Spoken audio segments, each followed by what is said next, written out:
Pertarungan masih terus berlanjut. Kini Raka Wisesa masih bertahan. Raja Ardos menghalangi langkahnya. Sementara itu, 3 iblis lain kini bergerak ke arah para ksatria yang nyaris tidak berdaya. Raka Wisesa masih berlutut, tapi matanya perlahan menyala. Aura putih yang sebelumnya stabil kini mulai tidak terkendali, seperti tekanan dari dalam sedang mencari jalan keluar. Dan Raja Ardos hanya menatap, masih dengan ekspresi datarnya. Aku ingin tahu, kapan kau akan berhenti untuk menjadi pelindung dan mulai menjadi sesuatu yang sesungguhnya. Ledakan spiritual meledak di bawah kaki Raka Wisesa ketika ia melompat dari tanah yang nyaris runtuh. Kakinya gemetar, luka terbuka dari bahu kirinya memercikkan darah di udara. Namun matanya masih penuh dengan tekad, menyala seperti bara yang tersisa di medan penuh kehancuran. Kau tidak akan berbuat seenaknya selama aku masih berdiri, iblis laknat. Gada Hanuman berputar di udara, menciptakan pusaran cahaya perak yang menyayat langit kelabu. Garis-garis mantra muncul mengikuti lintasannya, mengoyak struktur udara, namun jaraknya terlalu jauh. Serangan sudah mendekat. Galzeret telah mengangkat tombak bulan hitam tinggi ke langit. Ia menghantamkan ke arah Aris dan Wira.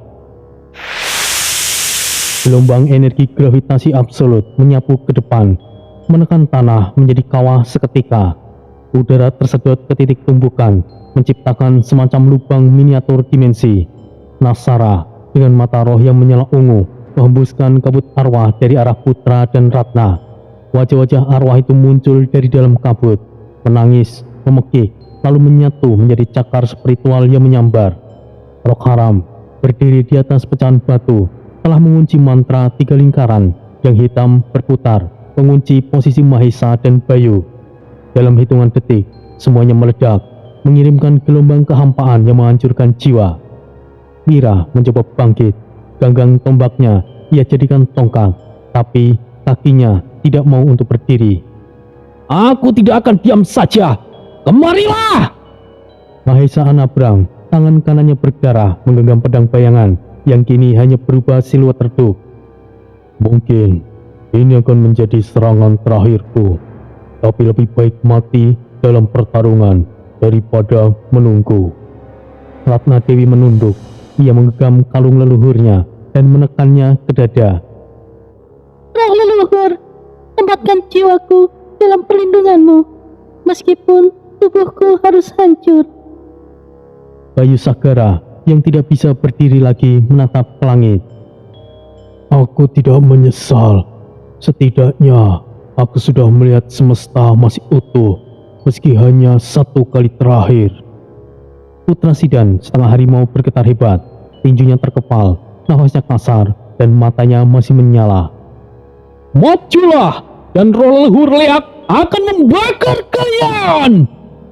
Aris terpaku, tubuhnya terlalu lemah, ia hanya bisa menyaksikan. Semuanya, maafkan aku.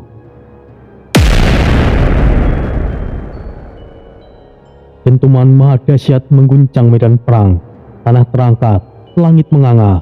Ledakan spiritual dari 3 arah menyatu di tengah, membentuk titik putih menyilaukan. Dan kemudian, gelombang cahaya dan debu menyapu seluruh sisi medan. Batu, kabut, darah, semuanya terseret. Sebuah suara resonansi menggema, bukan suara manusia ataupun iblis, tapi suara realitas yang patah sesaat. Raka di udara tidak sempat mencapai mereka. Ia hanya bisa melihat kabut tebal menelan titik keempat para ksatria berada. Ledakan itu terlalu cepat. Ia mendarat kasar, berlutut dengan 2 tangan menancap gada Hanuman ke tanah, menciptakan perisai cahaya otomatis di sekelilingnya. Namun, perisai itu hanya menyelamatkan dirinya, tidak dengan yang lain.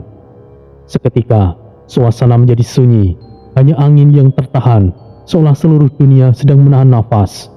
Debu masih menggantung, cahaya spiritual berkilat tidak stabil di kejauhan. Raja Ardos yang berdiri di kejauhan hanya diam. Kemudian ia tersenyum, tidak bersorak, dan terus menyemangati.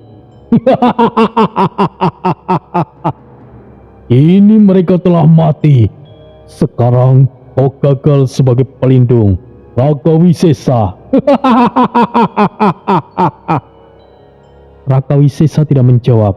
Kedua tangannya menggenggam gada Hanuman yang kini berdenyut cepat, seolah merespon emosinya yang meluap. Nafasnya berat, matanya menatap debu yang belum reda. Terlambat. Terlalu lambat. Sial. Sial! Gema-gumamannya terdengar jauh, memantul di antara ruang realitas yang pecah. Tidak ada tanda apakah Aris dan kawan-kawan masih hidup atau tidak. Tidak ada suara, tidak ada gerakan dari arah ledakan. Hanya bisa diam, menggantung dan menanti. Apakah itu akhir dari para ksatria Nusantara? Ledakan maha dahsyat yang seharusnya menghapuskan jejak para ksatria Nusantara tiba-tiba terhenti. Bukan mereda, tapi dibekukan oleh sesuatu kekuatan asing. Kabut arwah Nasara yang sudah menyentuh kaki Putra dan Ratna membatu di udara, terbelah menjadi pecahan aura yang membeku seperti es kristal. Tombak bulan hitam Galzaret yang sudah nyaris menembus jantung Aris terlempar ke belakang dengan gaya pantul, seolah menghantam lapisan dunia yang tidak terlihat. Rantai mantra roh haram yang telah mengunci ruang spiritual di sekitar Mahesa dan Bayu melilit dirinya sendiri, menciptakan simpul yang menyebar cahaya panas, lalu membakar separuh energinya. Debu dan cahaya mulai berputar, bukan karena angin, tapi karena dari inti kekuatan yang muncul, bukan dari langit ataupun bumi, tapi dari diantara keduanya. Cahaya merah keemasan tumbuh perlahan dari pusat ledakan, membentuk semacam kubah energi. Warnanya seperti matahari senja, tapi tegas dan berlapis cahaya putih murni. Tidak hanya menyilaukan, itu memiliki gravitasi, membuat energi spiritual lain menjauh dan tunduk. Lalu, satu langkah berat menghantam tanah, batu terbelah, dan debu mulai menyebar. Langkah kedua, suara api spiritual menyembur perlahan dari sisi-sisi medan. Siluet itu muncul. Sosok pria muda berjalan di dalam gua cahaya. Tubuhnya kekar, namun tidak terlalu besar. Proporsinya seperti diciptakan untuk pertempuran, kokoh dan efisien. Kulitnya hitam mengkilap, seperti obsidian yang hidup, tapi bukan warna kelam. Cahaya merah samar mengalir dari bawah kulitnya, seperti mahmah yang tertutup oleh kaca. Armor perak hitam membalut tubuhnya rapat, dihiasi raja bercahaya, bukan sekedar hiasan, tapi mantra aktif terukir seperti akar petir dan prasasti langit. Di tangan kirinya, sosok itu memegang perisai besar putih keemasan. Ukurannya hampir setinggi tubuhnya, permukaannya polos, tapi menyala dengan nadi cahaya yang berdenyut. Perisai itu nampak hidup, seolah menyesuaikan diri dengan ancaman, dan matanya menyala putih kemerahan, tajam, penuh kesadaran tinggi, bukan murka, bukan emosi, tapi kehendak untuk menghentikan. Galzaret menyipitkan mata, langkahnya tertahan, aura gravitasinya mulai goyah. Nasara bergeser ke belakang, kabutnya bergetar seperti ketakutan. Roh haram sendiri berhenti membaca mantra, rantai di tangannya mendesis, kehilangan semangat. Sosok itu tidak berbicara, ia hanya berjalan lurus melewati Aris, Ratna, Mahesa, Bayu, Wira dan Putra yang semuanya masih tergeletak. Mereka masih bernafas, mungkin tulang mereka patah dan mungkin luka mereka semakin parah, tapi tidak ada yang tewas. Lalu suara itu terdengar berat, dalam, sederhana, namun mengandung tekanan yang membuat batu bergerak. Sosok hitam itu berkata dengan tenang, Jahanam, selalu saja aku mendapatkan bagian yang tersulit. Gon, nama itu belum disebut, tapi kekuatannya tidak bisa dibantah, dan kini berdiri di depan rombongan para iblis. Ia memutar sedikit lehernya, lalu menggenggam erat perisainya. Hei, para iblis Jahanam, hanya kalian saja yang bisa memaksaku menggunakan perisai Dewa Perang ini. Tanganku sampai gemetar tahu, Jahanam kalian. Ucapan itu menggema, ditanggapi oleh gema magis dari perisainya. Perisai itu merespon suara pemiliknya, memantulkan aura ke seluruh penjuru. Galzaret mundur setengah langkah, Wajahnya mengeras, tapi jelas ia tidak siap menghadapi sosok tersebut. Siapa kau, makhluk hitam? Nasara menyeringai, walaupun matanya tetap waspada. Aura ini, dia adalah manusia. Tapi kenapa ada yang aneh dengannya? Roh Haram berbeda dari dua lainnya. Ia tertawa pelan, tapi matanya penuh tekanan. Ini pasti menyenangkan. Muncul satu lagi yang mungkin bisa membuatku serius. Aku sangat senang. Gon sama sekali tidak menjawab. Ia menatap ketiganya satu persatu. Lalu ia mengangkat perisainya pelan dan menjejakkan kaki ke tanah dengan keras. Ledakan aura spiritual menyebar dari tubuhnya, tidak melukai, tidak menyakiti, tapi mendorong mundur semua ancaman, menghapus kabut dan memulihkan celah-celah realitas. Ia berbicara dengan pelan. Hei, aku bukanlah siapa-siapa. Ya, meskipun aku ini hitam, aku ini manis. Kalian para iblis jahanam, sekarang jangan kira semuanya akan mudah. Raka Wisesa dari kejauhan berdiri diam, terengah, darah masih menetes. Ia menatap sosok itu. Siapa ia? Sosok hitam itu. Tunggu. Dia adalah keturunan kayu hitam. Jadi begitu. Umum Raka Wisesa dalam batinnya. Rajardos untuk pertama kalinya menyipitkan matanya dengan serius. Nampaknya pertarungan ini masih belum berakhir. Galzaret menggertakkan giginya, menekan tombaknya ke tanah hingga batu di bawahnya merekah. Aura hitam di sekeliling tubuhnya berkedip, sebagai reaksi bukan dari murka, tapi dari ketegangan. Ini tidak seperti pertempuran biasa. Sosok itu membawa aura dewa perang, sesuatu yang bahkan Raja Iblis enggan membicarakannya. Nasara di balik kabut ungu dan topengnya menatap sosok Gon dengan intens. Matanya tidak berkedip, tangan kanannya memegang lambang sihir, namun jari-jarinya gemetar dengan halus. Pola energi sihirnya tidak memiliki akar, atau dengan kata lain, sosok itu tidak memiliki energi spiritual. Tapi aneh, tidak seperti lahir di dimensi manapun. Perisainya itu bukanlah simbol pelindung, itu adalah fragmen otoritas.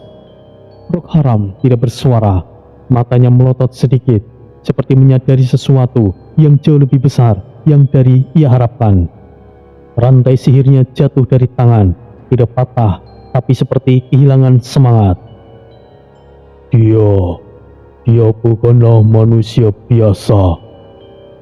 Di sisi lain, para ksatria yang tergeletak di tanah mulai merespon. Aris, yang sejak awal tidak berdaya, membuka matanya lebih lebar, seperti disetrum cahaya aneh yang familiar namun asing. Ratna membeku, jari-jarinya mengepal, lalu menggigil. Mahesa berbisik menatap siluet Gon. Siapa dia sebenarnya? Aura itu seperti aku mengenalnya, tapi siapa? Bayu segera menimpali. Aura manusia. Ya, tapi perisainya itu bukan dibuat oleh tangan duniawi. Itu adalah senjata dari tangan para mahadewa. Putra Sidan mengangguk perlahan. Aku tahu pria hitam itu. Sial, kenapa ia ada di sini? Anomali yang aneh. Mira, meskipun bersimbah darah, tertawa lemas tapi tulus. Anomali kau bilang. Aku tidak berharap akan diselamatkan oleh pria arang itu. Tapi aku juga tidak akan protes. Dia datang tepat waktu. Gon, yang mendengar nama panggilan pria arang itu, mengangkat sedikit bahu. Tanpa menoleh, ia melontarkan komentar enteng. Tapi nadanya jelas mengejek dengan niat. Hoi, aku dengar itu. Aku dengar jahanam. Mas Aris, kau nampaknya berantakan sekali, seperti sayur tanpa garam. Pak Bon, apakah itu kau, Pak Bon? Tanpa menjawab langsung, Bon berjalan ke depan. Langkahnya stabil, auranya perlahan menggeser atmosfer. Udara yang sebelumnya berat dan mencekik kini terasa ringan di belakangnya. Para ksatria bisa menarik nafas lebih dalam, tapi bagi para iblis, udara terasa lebih padat, seperti dinding tipis tekanan yang terus menghimpit. Gon menancapkan perisai dewa perangnya ke tanah, tanpa serangan, tanpa aura dan ledakan. Akan tetapi, gelombang yang tidak terlihat menyebar. Tanah seketika merekah, melingkar dari titik tancapan, menciptakan batas spiritual yang hanya bisa dilewati oleh mereka yang telah mendapatkan izin. Gon menoleh sedikit ke belakang, ke arah rombongan Aris. Kalian istirahatlah. Sekarang giliran kami yang akan mengurusnya, para jahanam itu. Kami. Gon tersenyum kecil, namun tidak ramah. Pulihkan kondisimu, Mas Aris. Sudah waktunya aku akan membalas dan meninju mereka. Pedang besar, Dewa Perang!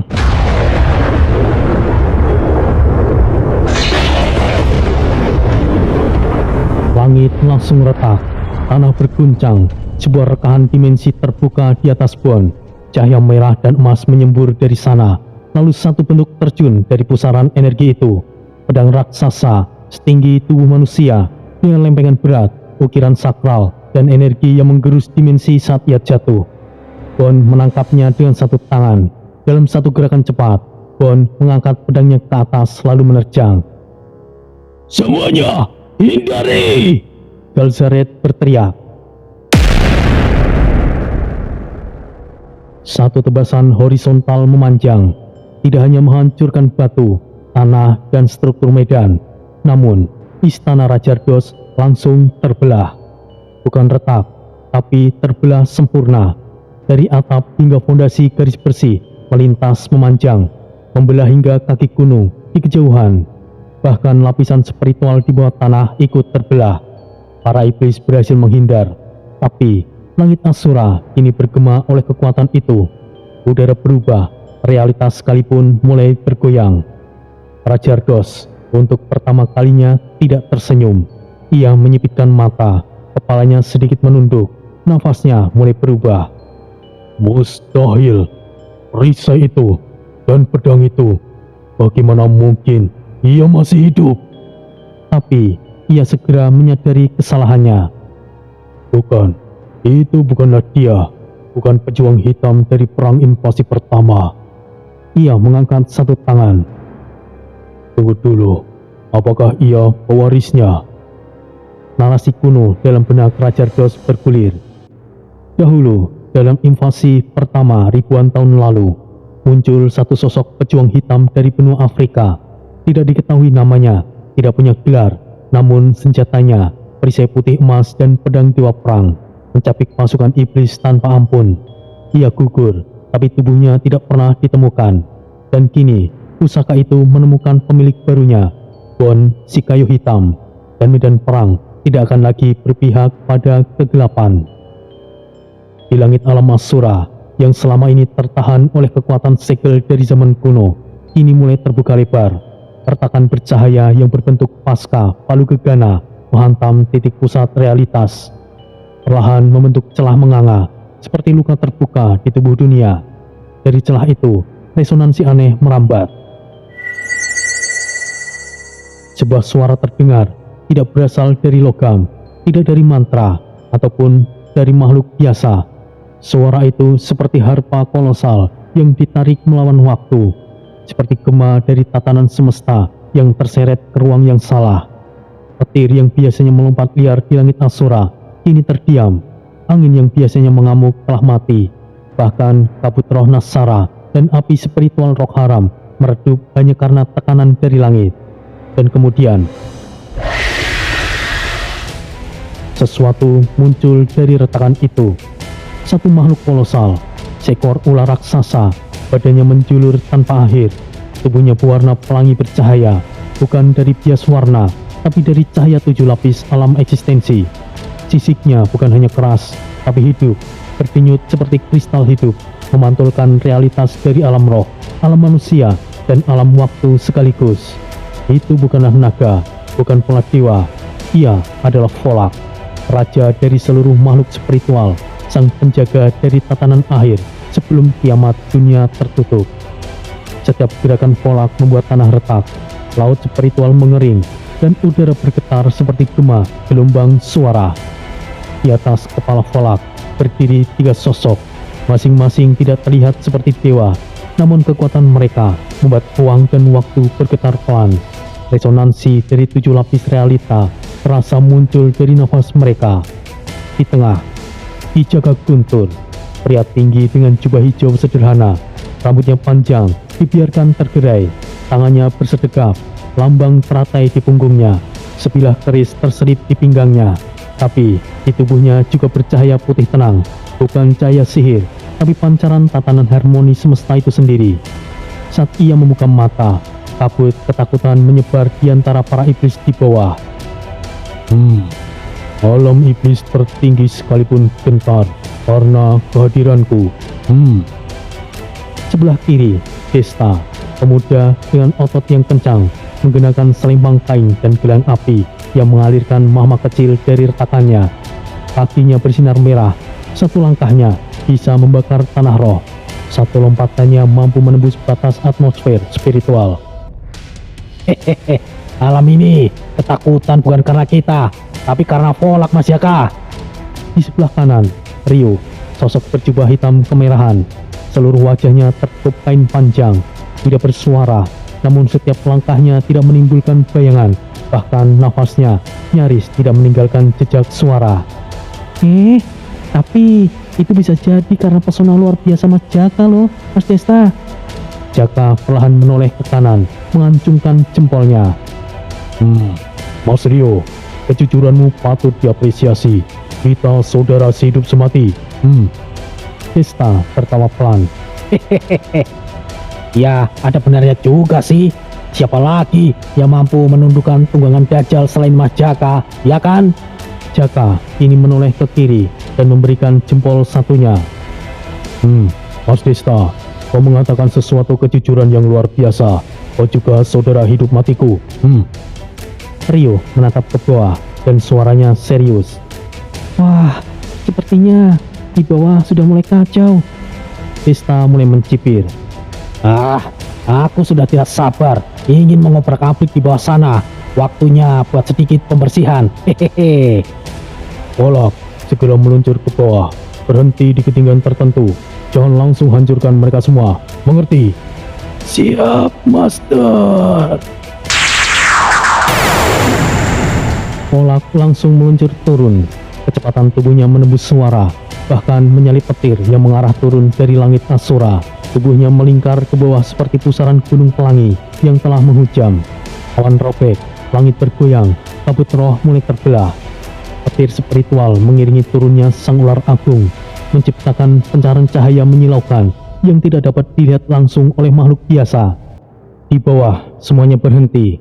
Raja Ardos, Belzaret, Nasara, Rock Haram, bahkan Bon dan Raka, semuanya menatap ke langit. Aura di langit bukan sekedar tekanan, tapi notifikasi dari akhir zaman. Tidak mungkin, makhluk mitos yang menjaga realitas turun ke alam Asura. Ada apa ini? Batin Raja Ardos. Di sisi para ksatria, Wira, Laris, Ratna, Putra, Mahesa, dan Bayu, semuanya mulai merasakan nafas kembali masuk ke dalam paru-paru, seperti tekanan dunia perlahan terangkat, digantikan dengan dominasi yang telah berpihak. Apa itu? Itu ular terbang, Wira. Semuanya tahu itu ular terbang. Apa kau pikir aku ingin mengatakan ular sawah? Aku menjadi teringat sesuatu tentang legenda. Aku rasa ular itu adalah salah satu makhluk tertinggi, ucap Bayu Sagara.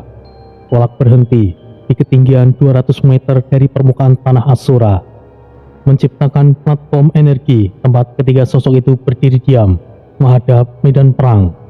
Jaka mengangkat dagunya sedikit. Mari kita lihat siapa di antara kalian yang masih pantas menghadapiku.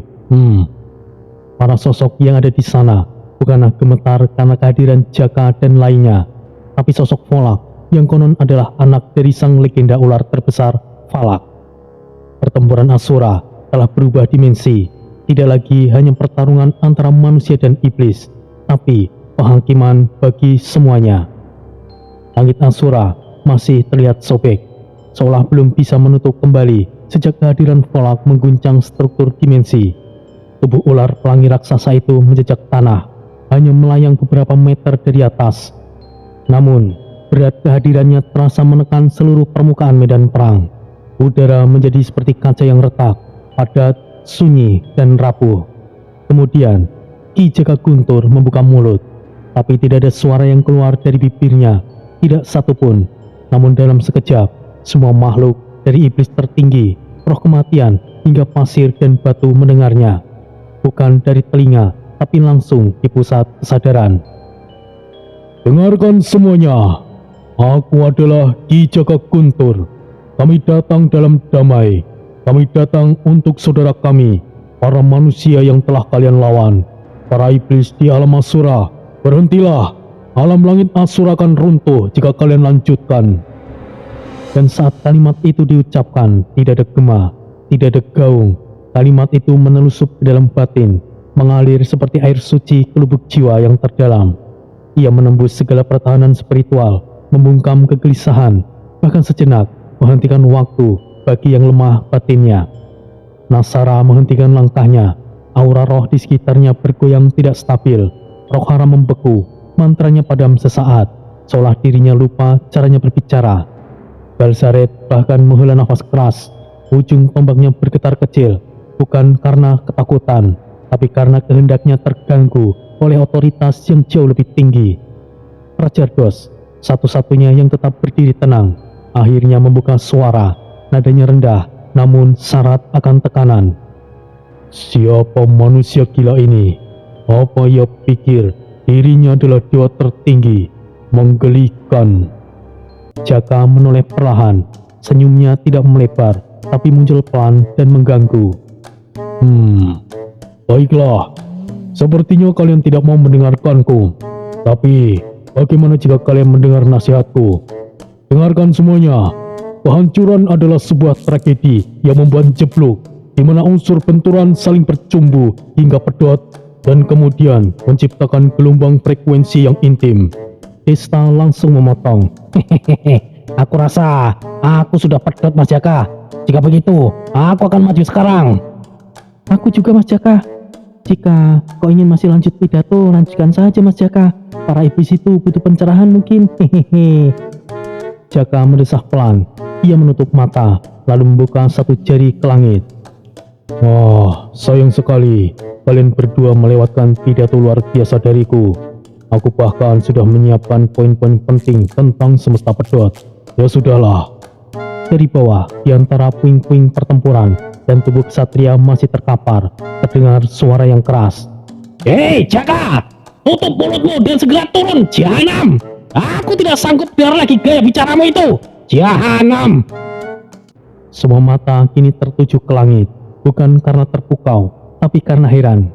Ratna berlutut perlahan, menundukkan kepala, bukan karena takut, tapi seperti ingin menyimak. Wira menancapkan tombaknya ke tanah, mengambil sikap hormat. Bayu yang masih terbaring dengan tubuh penuh luka, memiringkan kepala dan menatap ke atas. Mahesa berbisik yang nyaris tidak terdengar. Perisai itu seperti aku pernah melihatnya. Bayu menimpali. Perisai itu adalah perisai dewa perang, salah satu dari senjata Mahadewa. Aku tahu pria hitam itu adalah... Aku tidak berharap akan diselamatkan oleh pria gosong itu. Jaka di atas Volak tersenyum, tapi masih menatap ke arah Raja Ardos. Lihatlah, bahkan sosok iblis kuat di sana begitu tegang melihat karismaku. Ya sudahlah, hentikan pertarungan ini, biar semesta tidak perlu menuliskan kalian sebagai lelucon sejarah. Bayu Sagara yang berada di bawah mengatakan, apa yang ia katakan? Apakah otaknya sudah rusak? Kau yang pernah melawannya bukan? Seharusnya kau tahu itu. Tidak, aku tidak tahu Wira. Yang aku tahu, ia memang sedikit gila. Mungkin ia overdosis kekuatannya sendiri. Itu bisa jadi, tapi sepertinya ia gila seperti kau, Bayu. Setidaknya kau tidak mati tenggelam, bukan? Itu tidak lucu, Putra. Itu sangat lucu. Lelucon paling hebat di abad ini. Jan, repot tenan iki. Sepertinya kehadiran Jaka bikin kalian ikut gila semua. Aku setuju, Riz. Ini akan makin absurd. Mahisa tersenyum pelan, tidak mengatakan apapun. Hebatlah! Sementara itu, di barisan para iblis, Rajardos yang biasanya penuh percaya diri dan sinis, kini berdiri diam. Ia menatap Volak, bukan dengan ketakutan, tapi kewaspadaan tingkat tertinggi. Bagaimana mungkin makhluk itu berada di sini? Ini akan menjadi pertarungan yang luar biasa. Jaka hanya memiringkan kepala, dan senyuman kecilnya kini mengandung ancaman yang nyata. Tiba-tiba, api spiritual membelah langit. Seruan ajian bukan sekedar mantra, itu adalah aktivasi warisan energi dari garis darah leluhur yang pernah menumbangkan pasukan iblis ribuan tahun lalu. Hehehe, saatnya beraksi. Lihat Ingson Nachiku, Amarakili! Desta turun seperti meteor, tidak berbentuk manusia biasa lagi. Aura merah keemasan mengelilingi tubuhnya, membentuk lapisan berlapis-lapis, seperti sayap naga dan paruh burung Garuda berkobar di punggung dan di dadanya. Setiap langkah di udara yang seharusnya tidak dipijak, menciptakan kilatan bara yang tidak pernah padam, menggantung di langit seperti lukisan api abadi. Galzaret melihat ancaman itu datang langsung. Ia menanamkan ujung tombaknya ke tanah, menciptakan medan gravitasi untuk menyerap sebagian dampak. Api spiritual, bukan sumber sihir biasa. Sialan! Namun itu tidak cukup. Saat gelombang api spiral dari Desta mendekat, gelombang itu mengelupas permukaan tombak. Lapisan hitam tombak bulan yang biasanya menelan sihir meleleh dan memuai. Galzaret melangkah mundur. Tombaknya terbakar di ujung. Ia menatapnya dengan ekspresi yang terkejut. Benda ini belum pernah rusak, bahkan melawan petir Makala. Nasara yang melayang tinggi, tubuhnya diselubungi oleh 5 lapis kabut roh. Roh penderitaan, roh kelam, roh dendam, roh pelindung, dan bisu. Kabutnya berlapis, melingkari seperti kelopak bunga maut. Ia mengangkat kedua tangannya, membentuk formasi penjaga roh, lalu menghembuskan kabut itu ke arah Desta. Namun, ajian Komarageni menyapu semua itu dalam sekejap. Api Komara menyucikan roh-roh gelap, bukan sekedar membakar. Satu persatu, lapisan kabut menguap menjadi percikan merah, seperti debu yang terbakar oleh lilin. Tidak mungkin, kabut pelindungku terbakar seperti kapas. Ia segera berbalik tubuh, menghindari gelombang lanjutan, tapi ujung lengan kirinya hangus, bukan luka biasa, tapi itu hangus hingga tidak bisa regenerasi dalam waktu yang singkat. Roh haram berdiri paling jauh, tapi efek energi Komarageni tidak mengenal jarak. Ia menggambar mantra kehampaan, menciptakan 3 lingkaran mantra konsentrik yang bisa menetralkan segala unsur sihir. Dengan mantra ini, semua sihir dihentikan di ruang hampa. Namun begitu api dari Komarageni menyentuh batas pertama mantranya, mantra itu langsung retak, mantra kedua terhapus, dan mantra ketiga langsung meledak. Satu ledakan keras melempar roh haram ke belakang, hingga menabrak formasi batu runcing. Ia berdiri kembali dengan nafas tercekat dan dada yang hangus sebagian. Sial, api ini bukan untuk menghancurkan tubuh, tapi menghancurkan kehendak di dalam jiwa. Ini bahaya. Apinya mengandung unsur api iblis yang jelas bisa membakar kita lebih mudah. Titik benturan antara pusaran api Desta dan ketiga iblis menciptakan kawah selebar 50 meter. Tanah merekah, batu membentuk garis spiral terbuka, udara menjadi kering tapi bersih. Kabut hitam dan aura iblis lenyap di sekitaran radius benturan. Galzaret menunduk, Nasara menjauh, melayang lebih tinggi. dan roh haram memutar tubuhnya dan melangkah untuk mundur. Mereka tidak dikalahkan, tapi mereka tahu serangan berikutnya bisa menyebabkan luka yang fatal. Desta berjalan maju. Ia menuruni kawah dengan tenang. Api Komarageni masih berkobar di tubuhnya. Tidak perlu kalian lanjutkan. Kalian masih berdiri bukan karena lemah, tapi karena aku memberi waktu kalian untuk berpikir. Langkah Desta tidak tergesa, tapi tanah di bawahnya meleleh seolah menganalisis panas ilahi itu. Aris yang menyaksikan langsung kekuatan itu ternganga. Wira berbisik dengan nafas tertahan. Ratna menjatuhkan manik kalungnya ke tanah, dan Mahesa hanya berkata dengan satu kalimat, "Komarageni, bukan, itu sesuatu yang jauh lebih dari itu. Api surgawi dan api iblis, apakah itu bentuk dari api Komara sejati?" Bayu Sagara menimpali, dan Putra menyaut, "Ada banyak tipe api. Sepertinya api miliknya telah berevolusi. Ya, ia pantas mendapatkan pengakuanku." Dari atas Volak, Rio menunduk melihat ke bawah.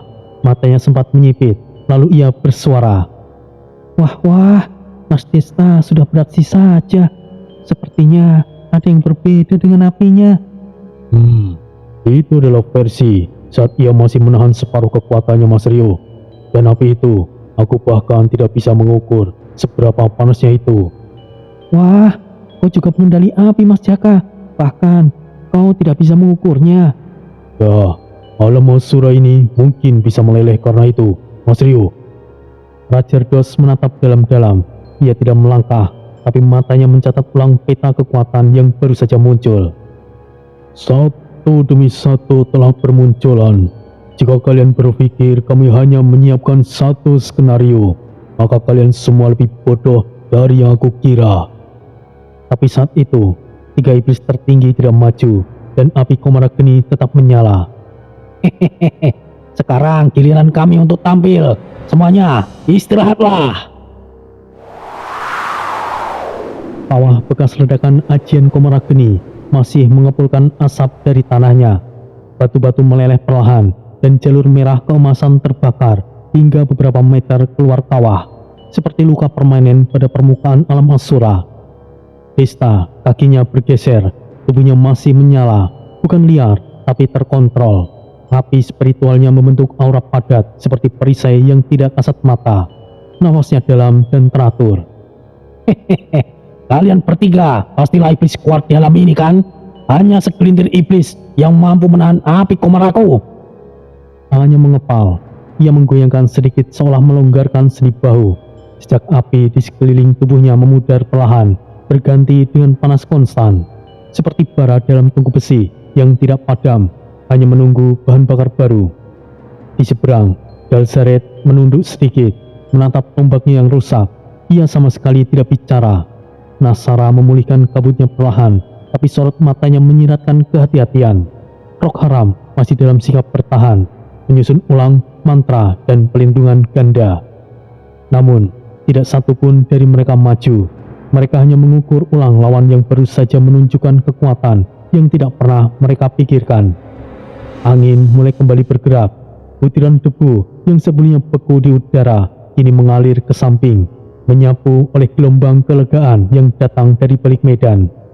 Dan justru, di tengah segala pergerakan dan perhatian terhadap Desta, satu kehadiran tidak disadari. Rio tidak menuruni langit, tidak membuka medan, dan tidak berteriak.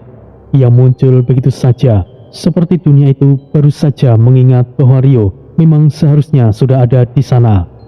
Langkahnya nyaris tidak terdengar, tidak ada desing, tidak ada suara keras. Jubah hitam kemerahan yang membalut tubuhnya bergelombang halus, nyaris seperti asap yang tidak punya bayangan. Setiap langkahnya tidak membangkitkan angin, tapi malah memadamkan tekanan sekitarnya. Rio tidak menuju ke arah musuh. Ia melewati reruntuhan batu, tubuh-tubuh kesatria yang masih tergeletak, tubuh Aris yang bersandar pada pecahan altar, Ratna yang masih berlutut dengan kalung di genggamannya, Wira yang duduk bersandar sambil menatap langit, Mahesa, Putra, dan Bayu, semuanya nyaris tidak bisa bergerak. Rio berhenti di tengah-tengah mereka. Ia menundukkan wajah, dan kemudian mengangkat sisi jubahnya. Suara seperti air mengalir, tapi tidak basah. Di bawah jubahnya mengalir bayangan pekat, seperti cairan gelap yang tidak punya massa. Bayangan itu menyebar cepat, membentuk lapisan tipis di atas dada, perut, dan kepala para ksatria. Tidak kasar, tidak menyentuh langsung, tapi membentuk selubung energi hitam, tipis transparan yang menutup luka-luka dalam dan luar. Dan detik itu juga, suara halus terdengar dari tubuh Ratna. Kalungnya yang tadinya mati total, kini mulai menyala tipis. Aliran udara perlahan terdengar dari dada Bayu. Nafasnya kembali normal. Wira mengertakkan gigi, menggenggam tombaknya yang bisa mengangkat tubuhnya kembali. Mahesa membuka matanya dengan lebar. Bayangan marah. Rio. Rio tidak menjawab. Ia masih menunduk, memastikan semua pelindung terpasang dengan sempurna. Sial, rasanya seperti ada kabut dingin masuk ke tulangku.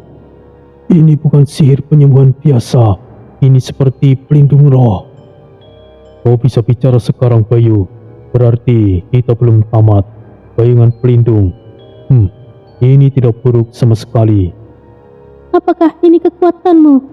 Ratna memandang ke arah Rio. Rio tidak menjawab, tapi pelindung di tubuh Ratna merespon dengan denyut cahaya tipis, seolah mengatakan ya. Wira memandang ke atas. Jika kali ini aku selamat, maka aku akan berlatih lebih keras. Lihatlah rekan-rekan Tori. Mereka bertambah kuat dalam waktu yang cukup singkat. Sekalipun kau berlatih seumur hidup, jika tidak berbakat itu sama saja Wira. Aku setuju dengan perkataanmu, putra. Hei, apa kalian pikir aku tidak berbakat, ha? Lalu di seberang, Galzaret menyipitkan matanya. Sekarang situasinya akan semakin merepotkan. Sial, kenapa ini harus terjadi? Nasara menyapu bayang-bayang spiritual di matanya. Dia tidak punya emosi. Itu lebih berbahaya dari api ataupun ketakutan. Rokharam menggeram lirih. Bayangan itu bukanlah sihir. Itu perpajangan kehendak. Ia menolak semua jenis gangguan. Bahkan mantra roh tidak bisa menembusnya. Sementara itu, Bon tertawa dengan keras dari balik batu besar yang ia sandari. Hei Mas Rio, kau datang terlalu kalem. Seharusnya teriak biar sedikit dramatis. Tapi ya sudahlah, jangan kasih kesempatan buat Jaka beraksi. Risik jahanam dia itu. Rio akhirnya berbicara pelan dan datar. Aku tidak suka terlalu mencolok sepertimu, Bang Bon. Tapi benar juga sih, jangan kasih Mas Jaka aksi, tambah pusing nanti aku. Bagus, tetap sarkas. Baru aku yakin ini benar-benar dirimu, Mas Rio. Langit Asura masih belum pulih, tapi tekanan medan kini mulai berubah. Kini, para manusia itu tidak lagi hanya bertahan, mereka berdiri, dan untuk pertama kalinya sejak pertarungan dimulai, 3 iblis besar menahan langkah mereka. Getaran pelan merambat dari tanah hingga ke ujung langit, namun tidak terdengar oleh telinga biasa. Itu bukanlah gempa, itu adalah reaksi dimensi yang mulai tidak sinkron dengan realitas alam Asura. Dimensi bayangan milik Rio, perlindungan yang tidak terlihat, kini mulai terdeteksi, bukan melalui penglihatan, tapi melalui insting terdalam makhluk spiritual. Di tengah medan perang yang hancur, para ksatria Nusantara masih dalam posisi terluka, namun waktu seakan bergerak lebih lambat di sekitar mereka. Debu-debu yang semula berterbangan, kini melayang diam di udara, dan suara ledakan yang sebelumnya menggema keras, kini terdengar oleh suara dari jauh, bergulung seperti gema di dalam gua. Ratna membuka mata lebih lebar, cahaya dari kalungnya masih menyala samar. Ia mencoba bergerak, tapi tubuhnya berat, bukan karena cedera, tapi karena tekanan dimensi yang menekannya secara paksa. Ada apa ini? Kenapa semuanya menjadi diam? Diamlah lebih dulu, dan kalian pulihkan kondisi kalian. Rio akhirnya menjawab pertanyaan Ratna. Ratna kemudian menutup matanya kembali. Tanpa sadar, nafasnya menjadi lebih stabil. Putra Sidan menggeram. Ia masih mencoba bangkit, tapi tubuhnya seperti sedang diselimuti kabut es. Tidak dingin, tapi menekan gerakannya. Apakah ini kerjaan Rio lagi? Dia selalu punya cara untuk membuat orang lain tidak nyaman. Kalau hasilnya seperti ini, aku tidak keberatan. Lebih baik dipaksa diam daripada harus mati. Diamlah, pulihkan, lalu kita balas mereka. Itu saja. Biarkan dia tahan semuanya untuk sementara. Kita akan beraksi kembali nanti. Wira menyaut. Mahesa tidak berbicara, tapi tangannya yang semula gemetar kini tenang. Mata pedangnya yang sempat kehilangan cahaya perlahan menunjukkan pantulan merah dari energi spiritual yang mulai terkumpul kembali. Di sisi musuh, Raja Ardos di atas pilar batu besar yang melayang di udara memandangi semuanya dengan mata yang menyipit. Dari sudut pandangnya, bayangan di sekitar para ksatria bukanlah sekedar kabut. Itu adalah anomali struktural dimensi, seolah-olah ruangan itu ditarik keluar dari realitas utama dan dibuat ulang berdasarkan kehendak seseorang. Sejak kapan wilayahku dimasuki oleh seseorang dari luar? Kurang ajar. Ini sudah sangat memalukan. Tangannya mengepal. Simbol-simbol hukum realitas yang biasanya mengalir tenang di sekelilingnya kini mulai bergetar tidak stabil. Ia melirik ke arah Galzaret, Nasara, dan Roh Haram. Lapisan itu bukan dari alam ini, bahkan bukan dari langit ketujuh. Sosok itu membawa ruangnya sendiri ke medan perang. Itu tidak bisa dibiarkan. Nasara merespon dengan cepat, membuka 5 lapis kabut analisis, mencoba membaca struktur dimensi milik Rio. Tapi setiap lapisan kabutnya hancur sebelum menyentuh permukaan bayangan. Strukturnya tidak terbuat dari elemen sihir biasa. Itu adalah kehendak murni, tanpa sistem, tanpa ada sesuatu, tapi bisa meleburkan segalanya. Roh Haram memutar mantranya, mencoba menciptakan resonansi untuk menembus batas dimensi itu. Tapi setiap gelombang sihir hanya berputar-putar di sekitarnya, tidak menembus, tidak memantul, seketika langsung hilang. Seolah-olah ruang itu menolak semua interaksi. Tapi energi ini cukup familiar, seperti energi iblis, tapi itu bukan. Galzaret hanya berdiri diam, menatap arah Rio dengan mata yang sempit. Ia menggenggam tombaknya yang telah diperbaiki sebagian oleh kabut Nasara. Mereka tidak sedang disembuhkan, tapi mereka sedang dipulihkan. Apa bedanya? Bodoh juga kau itu, Gal. Di sudut pandang Rio berdiri tidak jauh dari pusat pelindungnya. Bayangan di sekitarnya bergoyang pelan, mengikuti nafasnya. Tidak ada cahaya terang, tidak ada aura yang menyala, tapi seluruh ruang seolah berputar di sekeliling dia sebagai pusatnya. Rio tidak bicara. Ia tahu musuh memperhatikannya. Dengan perlahan, ia mengangkat satu jari, dan semua kabut sisa Nasara dalam radius 50 meter menguap begitu saja. Nasara langsung tersentak. Oh, sial. Ia tidak sekedar bertahan. Ia tahu cara menggagalkan kita satu persatu. Dari tempatnya di balik reruntuhan, Bon berseru sambil berdiri menyenderkan pedangnya ke bahu. Hei Mas Rio, kalau kau bisa bersihkan 3 iblis itu sendirian, ya silahkan. Jika tidak, biarkan aku kasih mereka sedikit tamparan juga. Rio tidak menjawab, tapi satu helaian bayangan tipis memanjang dari tubuhnya dan memukul pundak Bon. Au, Jahanam, itu barusan sakit tahu. Kita tidak main-main di sini, Bang Bon. Ayo, kita hadapi bersama. Desta menoleh sebentar ke arah Rio. Ya, itu benar. Kita jadi punya peluang lebih dari sekedar bertahan. Jaka masih berada di atas Volak hanya tersenyum. Tangannya bersedekap dengan pose yang luar biasa. Bagus, dimensi bayangan sudah aktif sepenuhnya. Sekarang kita mulai fase berikutnya. Langit Asura tetap retak, tapi medan perang kini telah terbelah. Di satu sisi, para iblis dengan kekuatan mentah dan kehendak penghancuran, dan di sisi lain, manusia yang kini masih memiliki pelindung dimensi, api spiritual, dan satu pukulan gila yang belum mengeluarkan semua jurusnya. Di antara mereka semuanya, Rio berdiri diam, tanpa aura mencolok, tanpa ancaman lisan, namun menciptakan batas yang tidak kasat mata, yang tidak bisa ditembus siapapun. Perang baru saja mengalami pergeseran keseimbangan.